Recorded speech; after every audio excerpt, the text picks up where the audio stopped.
Olá pessoal, nós vamos falar agora sobre os maias. Lembrando a vocês que vocês já começaram a falar sobre as civilizações pré-colombianas, né, com a professora Milena. Ela falou sobre os astecas e agora eu vou falar sobre os maias e depois sobre os incas. Primeiro de tudo, para a gente falar sobre os maias, é preciso a gente ter noção da localização geográfica deles.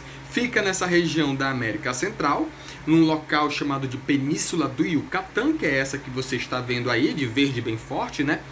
A região que os maias vão se consolidar enquanto civilização é uma região bem próxima, bem litorânea, que fica ali na região caribenha, né, da América Central. Uma coisa que eu chamo a atenção de vocês é que a civilização maia possui um poder descentralizado, ou seja, o poder descentralizado quer dizer que o poder é dividido, distribuído entre as cidades, não existe imperador, não existe rei maia, ok? Cada uma dessas cidades que vocês estão vendo aí, ela possui um líder político.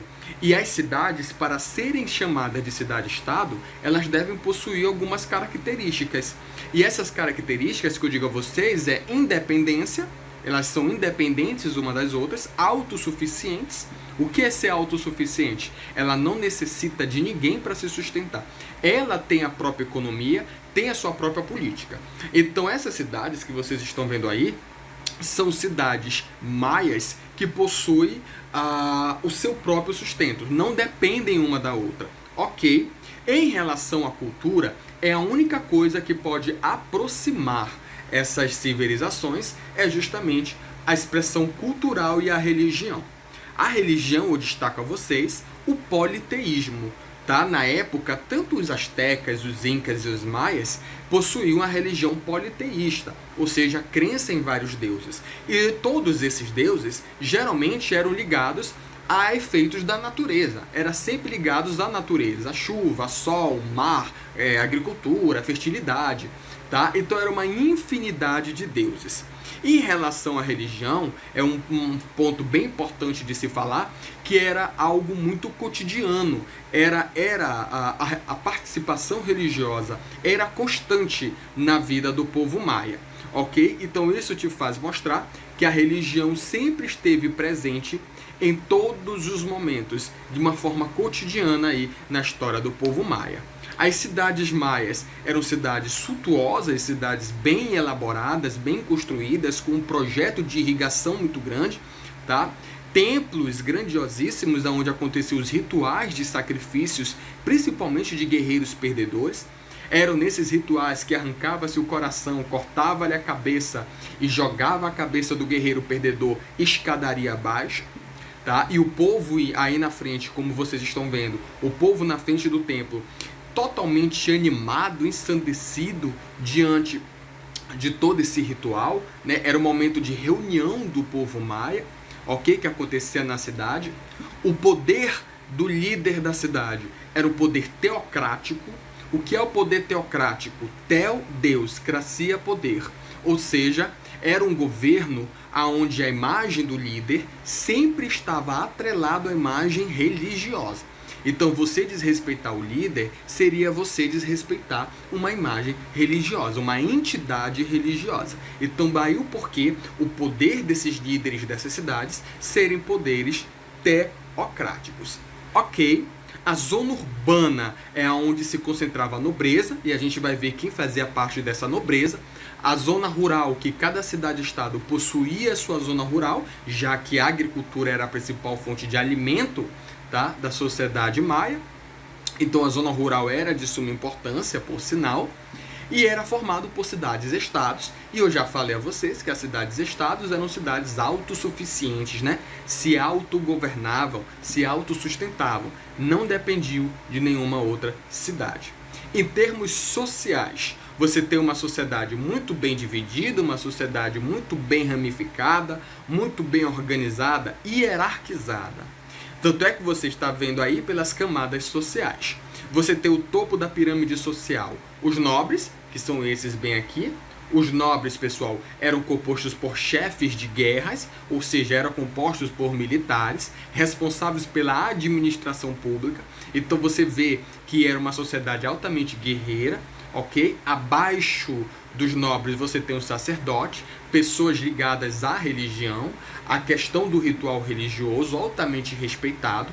E como eu falei a vocês que a religião faz parte do cotidiano da sociedade, então ela também está engajada na cultura maia, tá certo? Abaixo dos sacerdotes você tem os cidadãos livres. Esses cidadãos são importantíssimos também para a civilização maia, porque eram povos camponeses, tá? Que pagavam impostos e serviam ao exército em caso de necessidade. Numa guerra, uma invasão territorial ou algo do tipo, chamava esses camponeses que viviam trabalhando na agricultura e aí no momento de necessidade eles faziam parte do exército. E também, se fosse preciso trabalhar na construção de templos, em obras públicas, também o Estado poderia recrutar esses camponeses para trabalhar nas obras públicas, construções de templos, construções de instituições públicas, de moradias e assim sucessivamente. E a base da pirâmide social, você tem o escravo. Lembrando a vocês que o escravo poderia ser por dívidas ou por guerras. Lembrando que a escravidão por guerra era a mais comum que se tinha. A por dívida, ela já era um pouco menor aí, tá? A extensão dela em termos de aquisição de escravos. As civilizações, a sociedade maia, ela é marcada pela grande construção, pela arquitetura muito expressiva, a presença religiosa, os templos altamente expressivos, grandiosos, altíssimos por sinal, e que era usado para esse processo de ritual. Então você percebe que até o sistema de aquaduto, ou seja, de transportar água de uma região para outra, também já era bem desenvolvido e é algo que pegou até os espanhóis quando eles chegaram nessa região e se depararam com uma civilização tão bem desenvolvida assim, com um avanço arquitetônico expressivo. A linguagem, a escrita que eles vão utilizar é através de hieroglíficos, é uma expressão que a gente usa muito para falar do Egito, né? Mas, pessoal, os hieroglíficos não é somente do Egito, tá? Os hieroglíficos nada mais é que uma escrita baseada em símbolos. Então, as ações vão ser representadas por símbolos. As práticas deles, a comunicação, será tudo representado através de símbolos. Tá? Claro que não os mesmos usados lá no Egito. Cada civilização vai ter uma maneira diferente de se expressar. Mas não deixa de ser hieroglíficos devido à utilização desses símbolos. Os maias vão se destacar também na importância da matemática, na contabilidade. É eles que já vão ter o valor do zero. E o interessante é que você está observando como é que eles contavam, né? Através de traços e pontinhos. Cada um representa um pontinho. E quando chega na quinta casa, representa um traço. 15. Você tem 3 traços. 11. 2 traços e um ponto. 5, um traço. 6, um traço e um ponto. Então era desse jeito que eles contabilizavam. Uma coisa que é interessante, eles não concebiam a matemática como algo infinito, como hoje nós temos. Para eles havia uma limitação. Tanto é que você tinha aí uma forma específica de fazer a contabilidade do povo maia. Ok.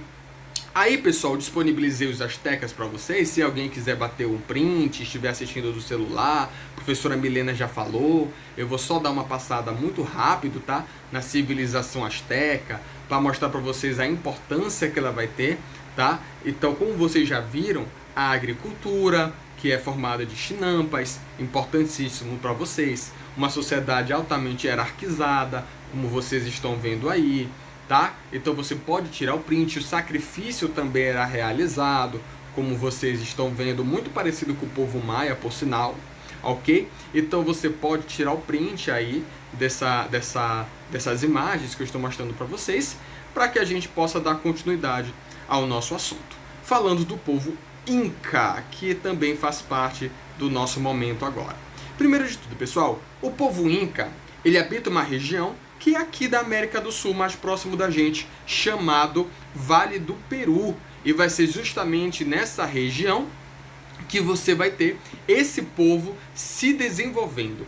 Nessa região que você está vendo aí de verdinho, na costa do Oceano Pacífico, é que você tem a chamada civilização Inca. E é muito curioso, devido à agricultura que eles vão ter, que eu vou mostrar a vocês, e que vai se diferenciar dos astecas e dos maias lá na América Central, ok? Aqui na América do Sul, os incas vão ter um líder, vão ter uma liderança política, né? O poder já é centralizado nas mãos de um líder, como você tinha lá nos astecas, e que nos maias são diferentes, tá? No maia você não tem, aqui você já tem. As principais cidades que você vai ter aqui no Império Inca vai ser justamente Cusco, Machu Picchu, uma cidade considerada a última cidade encontrada e que hoje é um importantíssimo centro histórico da região, um ponto turístico muito grande, e Quito, tá? Então essas são algumas cidades principais que você vai ter do Império Inca. Primeiro, pessoal, hierarquia social do Império Inca. Você tem um governo muito bem hierarquizado. O que é hierarquia, professor? Uma ordem vertical, de cima para baixo, quem manda e quem obedece, ok? Primeiro de tudo, você tem o chefe. O chefe Inca, pessoal, é aí representado através de uma simbologia que para eles era visto como filho do sol. Então o chefe Inca é o mais alto escalão do poder dentro da sociedade Inca. Eram chamados de filho do sol porque acreditava-se que de fato ele tinha ligação com os deuses da natureza, como por exemplo o Deus Sol. Abaixo do chefe Inca você tem o conselho do Inca. Esse conselho do Inca é formado por 4 vice-reis que vão auxiliar o chefe Inca na administração territorial, ok?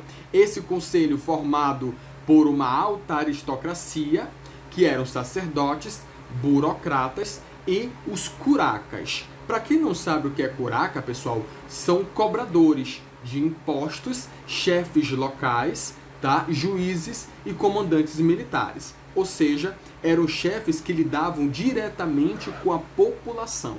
Enquanto o rei ficava aqui em cima, abaixo vinham vice-reis, abaixo vinham os curacas e a comunidade indígena, tá? Então era desse jeito que se organizava, de fato, a sociedade ou o poder político dentro da civilização Inca. A camada indígena era formada por pessoas de camadas médias, por artesãos, militares, camponeses e escravos. Em termos numéricos, era a maior porcentagem da sociedade, da civilização Inca, eram a comunidade indígena, ok? Então, através dessa imagem, você observa o poder, como ele era hierarquizado. Começava pelo chefe, o Inca, filho do sol, o conselho formado por 4 vice-reis, abaixo os curacas, que lidavam diretamente com a população, e na base da pirâmide, a população, ou seja, os nativos como um todo, ok? Civilização Inca, bem mais simples do que as outras. Você vê que só tem 3 camadas, e é muito simples. Você tem o topo da pirâmide, formado pelo clero, ou seja, pelos sacerdotes, que tinham funções mágicas e que promoviam os rituais. Então, diferentemente dos outros povos, você observa que na civilização Inca, o clero ele está acima do nobre, acima da família do chefe. Então, isso te mostra que a religião, para eles, é de suma importância e de sumo respeito, ao ponto dos sacerdotes estarem acima do poder do chefe Inca. Isso não quer dizer que os sacerdotes possam mandar aonde eles desejarem. O poder político continua sendo nas mãos do chefe Inca, só que em termos de prestígio social, os sacerdotes estão acima do poder do rei, ok? Do chefe Inca. Abaixo você tem a nobreza. A nobreza é formada pela família do Inca. O Inca é o chefe, tá? Por chefes guerreiros. E os curacas. Os curacas, para quem não lembra, eram aqueles juízes, né, comandantes militares que lidavam diretamente com a camada indígena. E abaixo, como base da pirâmide, você tem o povo. O povo que eram camponeses, que viviam camponeses, alguns militares, tá? E que viviam trabalhando, viviam como base da sustentação de toda a civilização inca.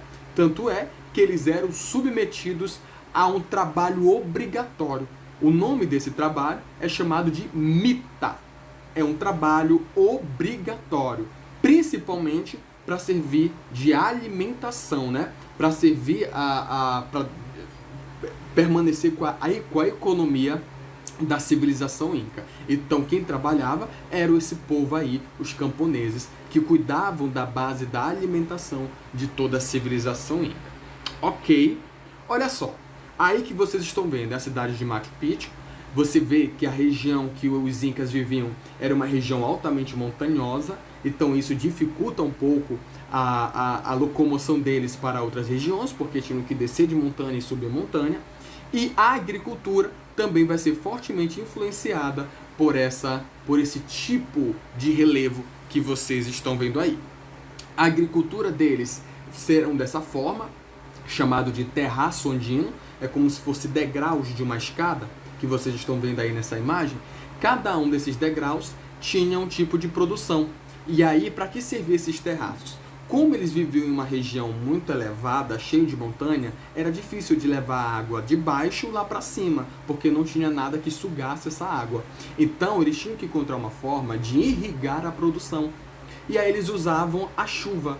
Como é uma região que chove muito, o índice de chuva é muito alto, então a chuva caía e ia escorrendo, ela não ficava empoçada, ela ia escorrendo. Isso fazia com que molhasse a plantação, mas sem ela encharcar em excesso, provocando a morte dela, porque a água escorria como escorre um balde de água quando tu joga aí numa escada, tá? Então era desse jeito que você tinha a produção da agricultura. Além de você ter os terraços andinos, também é típico do povo inca a criação de animais. Animais para servir, para tirar o couro como forma de vestimenta, tá? E também para fazer a pelugem, né?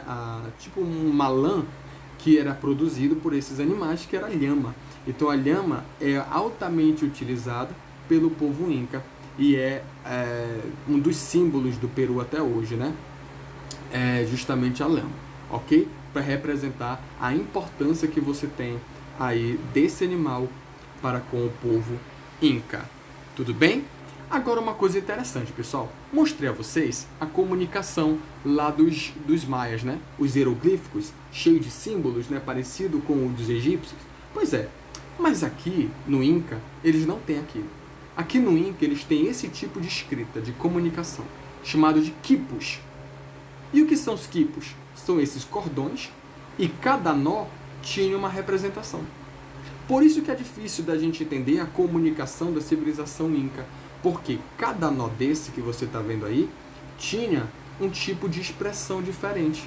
Então eles se comunicavam através da posição e do tamanho do nó que eles faziam. Viajavam, migravam de uma região para outra, tá? Em busca de alimentos e até de dominação territorial, e eles iam se comunicando, tá? Através desses quipus. Então isso te mostra como era complexa a civilização inca. Tanto os incas quanto os maias, eles chegaram ao seu fim devido à chegada dos espanhóis. Só que diferente dos maias, os incas, eles já se encontravam muito fragilizados. Porque uma disputa muito grande vai acontecer entre os chefes incas, e isso vai fazer com que essa disputa enfraqueça muito a sociedade inca. Quando os espanhóis chegarem nessa região, já vão encontrar uma civilização conflituosa, uma civilização enfraquecida, tá? Frágil. Então, os espanhóis, navegadores, né, vão incentivar essa disputa ainda mais para que se torne mais frágeis ainda a civilização. Tá? Então, tanto os astecas quanto incas e maias, eles chegaram ao seu fim graças à chegada dos espanhóis. Ok? Obrigado pela atenção de vocês. Até a próxima. Tchau.